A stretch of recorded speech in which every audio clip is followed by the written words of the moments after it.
जय जगन्नाथ बंधुगण आज आम जानिबा वृष राशि भाग्य किपरि रहिबो संपूर्ण भाव में आम से विषय आलोचना करिबा। सेमानंकर स्वास्थ्य शिक्षा प्रेम संपर्क वैवाहिक जीवन भाग्य कैरियर व्यापार वाणिज्य किपरि रहिबो सेही विषय विस्तार भाव में आलोचना करिबा। नवग्रहंकर स्थिति मध्य देखिबा। नवग्रह कि प्रकार फल देबारे सक्षम हेबे शेष में अशुभत्व प्रदान करुथिबा किसी विशेष प्रतिकार मध्य जानिबा। सेथिपाई भिडियोटी को शेष पर्यंत देखंतु।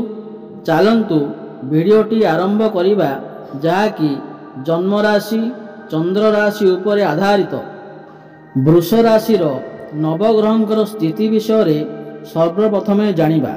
एहा पूर्वरु जदि आपणकर भी वृष राशि होइथाए एवं आपण भी ईश्वर को सच्चा हृदय रे भक्ति करंती विश्वास करंती तेबे एही वीडियोटी को लाइक करी कमेंट बॉक्स रे जय मां लक्ष्मी जय जगन्नाथ अवश्य लिखि दियंतु। तेबे जानिबा नवग्रहंकर स्थिति किपरि रहिछि वृष राशि उपरे। वृष राशि व्यक्ति माने साधारणतः चलित वर्ष पारिवारिक क्षेत्र में सकारात्मक फलाफल आशा करि पारंती। वर्ष आरंभ मे मास मध्यभाग पर्यंत बृहस्पति ग्रह जहाँ पारिवारिक संपर्क को नियंत्रण करे तुमर प्रथम घर रहिबो तुमर परिवार सदस्यों सहित अधिक बंधन सृष्टि करिवो। तुमर व्यक्तित्व अन्य मानक आकर्षित करि पारे एवं तुमर मतामत मूल्यवान हेबो। तुमे तुमर प्रिय लोकंक दृष्टिकोण सहित समांतरल हेबाकु चेष्टा करिवो। मई मास मध्यभाग परे बृहस्पति द्वितीय घर को गला बेले एही पारिवारिक संपर्क आहुरी शक्तिशाली हेबार संभावना अछि जहाँकि परिवार संपर्क पाई समग्र वर्ष को अनुकूल करिथाए। तथापि जेतेबेले घरोई जीवन कथा आसे बेले बेले चैलेंज सृष्टि होई पारे। चतुर्थ घर उपरे शनिंक प्रभाव मार्च पर्यंत जारी रहिबो एवं मे परे केतु चतुर्थ घर को प्रभावित करिबा आरंभ करिवे। एही गमनागमन आपणक घरोई जीवन रे किछि व्याघात सृष्टि करि पारे। फलस्वरूप घरोई विषय गुड़िक वर्ष सारा जत्न सहकारे परिचालना करिबा एकांत आवश्यक। आपणक स्वास्थ्य किपरि रहिबो ए वर्ष साधारणतः स्वास्थ्य पाई अनुकूल हेबो। प्रमुख स्वास्थ्य समस्या आशा करा जाए नहीं। निर्दिष्ट भाव में मार्च परे जेतेबेले शनि आपणक लाभ घरे प्रवेश करती स्वास्थ्य समस्या आहुरी ह्रास हेब। तथापि स्वास्थ्य समस्या संपूर्ण अनुपस्थित नथाई पारे कारण शनि मार्च पर्यंत आपणक चतुर्थ घर को प्रभावित करिवे जहाँ हृदय किंबा छाती संबंधी चिंताधारा को आपणाई पारे। फलस्वरूप जो मानकर हृदय किंबा फुसफुस अवस्था अच्छी से माने प्रारंभिक मासरे किछि असुविधा अनुभव करि पारंती। चतुर्थ घर उपरे शनिंक प्रभाव शेष हेबा परे एहा क्रमिक एवं स्थायी रोग दूर करिबारे साहाय्य करिवो। मे मास ठारू केतु ग्रह चतुर्थ घर को प्रभावित करिबा आरंभ करिवे जहाँ सामान्य व्याघात सृष्टि करिपारे। यह सत्वे गुरुत्वपूर्ण स्वास्थ्य समस्या ह्रास किछि आराम प्रदान करिबा यह सहित जोग व्यायाम एवं एक शुद्ध खाद्यर एक रूटीन बजाय रखिबा आपणक पई लाभदायक हेबो। मे मास मध्यभाग परे बृहस्पतिंकर सकारात्मक प्रभाव आपणक स्वास्थ्य को आहुरी उन्नत करिवो जहाँ आपण को अपेक्षाकृत उन्नत स्वास्थ्य उपभोग करिवो। ଆପଣଙ୍କର ପ୍ରେମ ଜୀବନ କିପରି ରହିବ?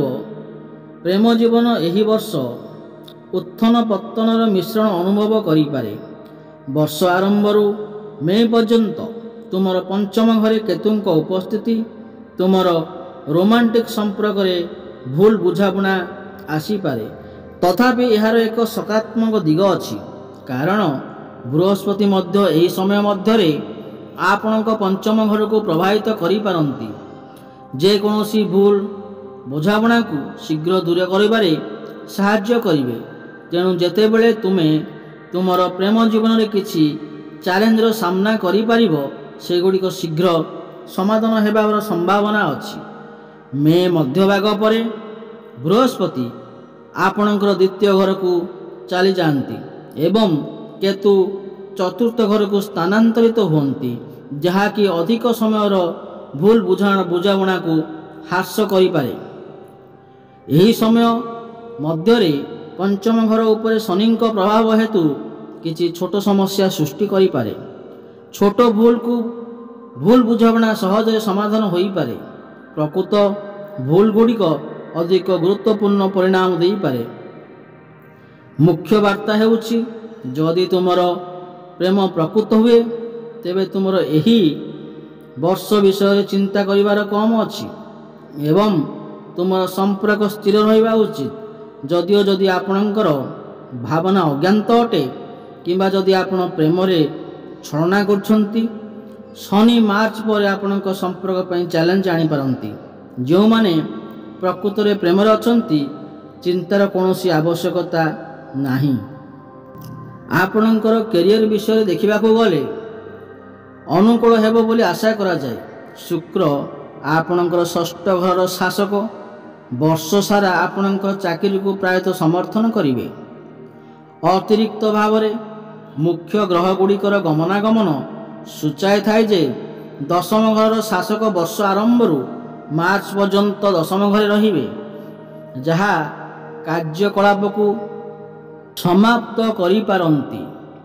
ଯଦିଓ ତୁମର ବରିଷ୍ଠମାନେ ଆପଣଙ୍କର କାର୍ଯ୍ୟରେ କିଛି ତ୍ରୁଟି ସୂଚାଇ ପାରନ୍ତି, ସେମାନେ ଆଭ୍ୟନ୍ତରୀଣ ଭାବରେ ପ୍ରଭାବିତ ହେବେ ଏବଂ ଆପଣଙ୍କର କାର୍ଯ୍ୟ ଶୈଳୀରେ ସନ୍ତୁଷ୍ଟ ହେବେ। ମେ ମାସ ମଧ୍ୟଭାଗ ପରେ ବୃହସ୍ପତିଙ୍କ ଗମନାଗମନ ଆପଣଙ୍କ ଷଷ୍ଠ ଏବଂ ଦଶମ ଘରକୁ ପ୍ରଭାବିତ କରିବ। ସକାରାତ୍ମକ ଚାକିରି ଫଳାଫଳର ସମ୍ଭାବନାକୁ ଆହୁରି ସୁଦୃଢ଼ କରିବ। ଯଦି ଆପଣ ଏହି ଚାକିରି ପରିବର୍ତ୍ତନ ବିଷୟରେ ଚିନ୍ତା କରୁଛନ୍ତି, ତେବେ ଏହି ବର୍ଷ ଆପଣଙ୍କୁ ଏକ ଉତ୍ତମ ସ୍ଥାନ ସୁରକ୍ଷିତ କରିବାରେ ସାହାଯ୍ୟ କରିପାରେ। ଯଦିଓ ଆପଣଙ୍କର କିଛି ସହକର୍ମୀ ଆପଣଙ୍କ ପ୍ରତି ପ୍ରତିଯୋଗୀ କିମ୍ବା କିଛି ଆଶା ରଖିଛନ୍ତି, ଏହା ଆପଣଙ୍କ କାର୍ଯ୍ୟ ଉପରେ ଏକ ଗୁରୁତ୍ୱପୂର୍ଣ୍ଣ ନକାରାତ୍ମକ ପ୍ରଭାବ ପକାଇବାର ସମ୍ଭାବନା ନାହିଁ। ତୁମର ଉଦ୍ୟମକୁ ଆଧାର କରି ତୁମର କ୍ୟାରିୟରରେ ଭଲ ଫଳାଫଳ ହାସଲ କରିବା ଜାରି ରହିବ। ଆର୍ଥିକ ଦୃଷ୍ଟିରୁ ଅନୁକୂଳ ହେବ ବୋଲି ଆଶା କରାଯାଏ। ବର୍ଷ ଆରମ୍ଭରୁ ମେ ମଧ୍ୟଭାଗ ପର୍ଯ୍ୟନ୍ତ ତୁମର ଲାଭ ଘରର ଶାସକ ପ୍ରଥମ ଘରେ ରହିବେ, ଏକ ସକାରାତ୍ମକ ସଂଯୋଗ ସୃଷ୍ଟି କରିବେ, ଯାହା ଲାଭ ସୃଷ୍ଟି ପାଇଁ ଲାଭଦାୟକ ଅଟେ। ଏହି ଶ୍ରେଣୀ ବର୍ଦ୍ଧତା ସୂଚିତ କରେ ଯେ ଏହି ଅବଧି ମଧ୍ୟରେ ଆପଣ ଆପଣଙ୍କର ଉଦ୍ୟମ ଅନୁପାତରେ ଭଲ ରୋଜଗାର କରି ଆପଣଙ୍କର ଆର୍ଥିକ ସ୍ଥିତିକୁ ମଜବୁତ କରିବାରେ ସମର୍ଥ ହେବେ। ମେର ମଧ୍ୟଭାଗ ପରେ ଲାଭ ଘରର ଶାସକ ଧନ ଘରକୁ ସ୍ଥାନାନ୍ତରିତ ହେବେ, ଯାହା କେବଳ ଆପଣଙ୍କର ଆୟକୁ ବଢ଼ାଇବ ନାହିଁ, ବରଂ ଯଥେଷ୍ଟ ସଞ୍ଚୟ କରିବା କ୍ଷମତାକୁ ମଧ୍ୟ ବଢ଼ାଇ ପାରିବେ। ବୃଷ ରାଶି, ଏହି ବର୍ଷ ଆପଣଙ୍କ ପାଇଁ ଆୟର କୌଣସି ଅସୁବିଧାର ସମ୍ମୁଖୀନ ନାହିଁ। ଫଳସ୍ୱରୂପ ଧନ ଗୃହର ଶାସକ ବୁଧବାର ସାଧାରଣତଃ ବର୍ଷ ସାରା ସହାୟତା କରିବେ।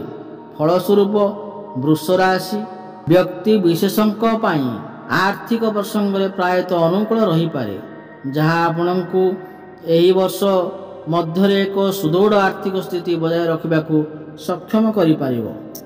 ବ୍ୟବସାୟୀଙ୍କ ବିଷୟରେ କହିବାକୁ ଗଲେ ଏହି ବର୍ଷ ଆପଣଙ୍କର ଭାଗ୍ୟ କିଛି ମାତ୍ରାରେ ଭିନ୍ନ ହେବ। ଆପଣ ବହୁତ ପରିଶ୍ରମ କରିବେ ଏବଂ ଫଳସ୍ୱରୂପ ଆପଣଙ୍କର ଏହି ବର୍ଷ ଆପଣଙ୍କର ସଫଳ ମାର୍ଗରେ ଗତି କରିବ। ମାର୍ଚ୍ଚ ପରେ ଶନି ଆପଣଙ୍କର ଦ୍ୱାଦଶ ଘରେ ପ୍ରବେଶ କରିବେ, ଯାହା ଏହି ଚିହ୍ନରେ କିଛି ବ୍ୟକ୍ତିଙ୍କ ପାଇଁ ସମସ୍ୟା ହୋଇପାରେ। ଏହା ସତ୍ତ୍ୱେ ଏହି ବର୍ଷ ଏକ ସଂକେତ ଅଧୀନରେ ଥିବା ବ୍ୟକ୍ତିଙ୍କ ପାଇଁ ଶୁଭ ଫଳ ଆଣିପାରେ। ଯେଉଁମାନେ ନିଜ ଜନ୍ମସ୍ଥାନ କିମ୍ବା ଘରଠାରୁ ବହୁ ଦୂରରେ ବ୍ୟବସାୟ କରୁଛନ୍ତି, ତାଙ୍କ ପାଇଁ ବହୁତ ଆଶାପୂର୍ବକ ସଫଳ ହେବାର ସମ୍ଭାବନା ରହୁଅଛି। ଆପଣଙ୍କର ମିଥୁନ ରାଶିରେ ବୃହସ୍ପତି ଗମନାଗମନ ହେତୁ ଏହା ଆପଣଙ୍କ ରାଶିର ଦ୍ୱିତୀୟ ଘରେ ପ୍ରବେଶ କରିବେ। ବୃହସ୍ପତିର ଗମନାଗମନ ପ୍ରଭାବ ହେତୁ ଆପଣଙ୍କର ବକ୍ତବ୍ୟ ତୀବ୍ର ହେବ। ଆପଣ ଯାହା କହୁଛନ୍ତି ଲୋକମାନେ ତାହା ଧ୍ୟାନ ଦେଇ ଶୁଣିବେ। ଲୋକମାନେ ଆପଣଙ୍କର ପରାମର୍ଶ ମାଗିବେ। ପାରିବାରିକ ଜୀବନରେ ସୁଖ ଏବଂ ତୃପ୍ତି ରହିବ। ଯଦିଓ ଟଙ୍କା ସଞ୍ଚୟ କରିବାରେ କିଛି ଅସୁବିଧା ହୋଇପାରେ, ତେବେ ବି ଆପଣଙ୍କ ପାଇଁ ଏହାର କୌଣସି ସମାଧାନ ଏବଂ ସମ୍ମୁଖୀନ ହେବାର ଆବଶ୍ୟକତା ନାହିଁ। ଆପଣ ଆପଣଙ୍କର ରୋଜଗାରର ଏକ ଅଂଶ ସଞ୍ଚୟ କରିପାରିବେ। ବୃହସ୍ପତିର ଦୃଷ୍ଟିକୋଣ ଆପଣଙ୍କ ବ୍ୟବସାୟିକ ବିକାଶକୁ ସୂଚାଇବା ଷଷ୍ଠ, ଅଷ୍ଟମ ଏବଂ ଦଶମ ଘରକୁ ସ୍ଥାନାନ୍ତରିତ ହେବ। ଯଦି ଆପଣ ଆପଣଙ୍କର ପରିବାର ସହିତ ବ୍ୟବସାୟ କରନ୍ତି, ଆପଣଙ୍କର ପୂର୍ଣ୍ଣ ଅଭିବୃଦ୍ଧି କରିବାର ସୁଯୋଗ ମିଳିବ। ଆପଣଙ୍କ ଚାକିରିରେ ଆପଣ କରୁଥିବା ଲୋକମାନେ ମଧ୍ୟ ବଡ଼ ଅର୍ଥ ରୋଜଗାର କରିବାର ସୁଯୋଗ ପାଇବେ। ଆପଣ ଧାର୍ମିକ କାର୍ଯ୍ୟକଳାପରେ ନିୟୋଜିତ ହେବେ। ଏବେ ଦର୍ଶକ ବନ୍ଧୁ, ଏହି ତ ଥିଲା ବୃଷ ରାଶିର ବ୍ୟକ୍ତି ବିଶେଷଙ୍କ ପାଇଁ। ଯଦି ଆପଣଙ୍କୁ ଏହି ଭିଡ଼ିଓଟି ଭଲ ଲାଗିଥାଏ, ତାହେଲେ ଭିଡ଼ିଓଟିକୁ ଲାଇକ୍ କରନ୍ତୁ ଏବଂ ଚ୍ୟାନେଲଟିକୁ ସବସ୍କ୍ରାଇବ୍ କରି ନିଅନ୍ତୁ ଏବଂ କମେଣ୍ଟ ବକ୍ସରେ ଜୟ ଜଗନ୍ନାଥ ଅବଶ୍ୟ ଲେଖନ୍ତୁ। ପୁଣି ଦେଖା ହେବ ଆଗାମୀ ଭିଡ଼ିଓରେ। ରହୁଛି, ଧନ୍ୟବାଦ। ଜୟ ଜଗନ୍ନାଥ।